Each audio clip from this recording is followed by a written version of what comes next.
আমরা আজকে মূলত স্থানীয় সরকার নির্বাচনের সাথে যে আইনগুলো আছে 2009-এর যে আইনগুলো আছে 5টা স্তরের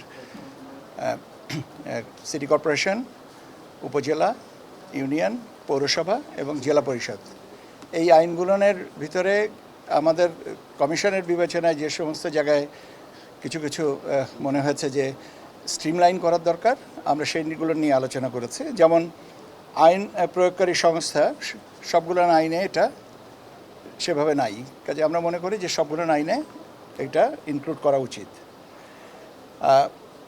এমপিওভুক্ত শিক্ষকগণ যে নির্বাচনে করতে পারবেন কি পারবেন না, তো এই বিষয়টাও আমরা মনে করি, কমিশন মনে করেন যে না, এদেরকে এমপিওভুক্ত শিক্ষকগণ যেন নির্বাচনে অংশগ্রহণের অযোগ্যতা হয়। ঋণ খেলাপি বলে যে বিষয়টা আছে, যে দুটো ক্ষেত্র এখানে হচ্ছে বন্ধকদাতা এবং গ্যারান্টার। তো যিনি ব্যক্তিগতভাবে বন্ধকদাতা তিনি তো আছেনই, কিন্তু গ্যারান্টার যারা, তাদেরকেও ঋণ খেলাপি হিসেবে অযোগ্য করার একটা কথা প্রস্তাবনাটা আমরা নীতিগতভাবে সম্মত হয়েছি।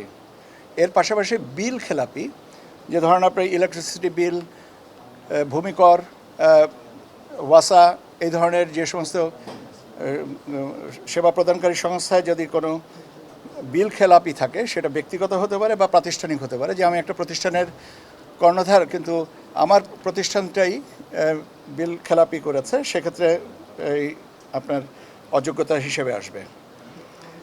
লাভজনক পদে, অফিস অফ প্রফিট, লাভজনক পদে থেকে নির্বাচন করা যাবে না। আবার দ্বৈত নাগরিকত্বধারী যারা, তাদেরকেও আমরা মনে করি, কমিশন মনে করে যে তাদেরকেও আপনার নির্বাচনে অংশগ্রহণের সুযোগ নেই, কেন আপনারা জানেন যে কনস্টিটিউশনে এই জিনিসটা বার আছে।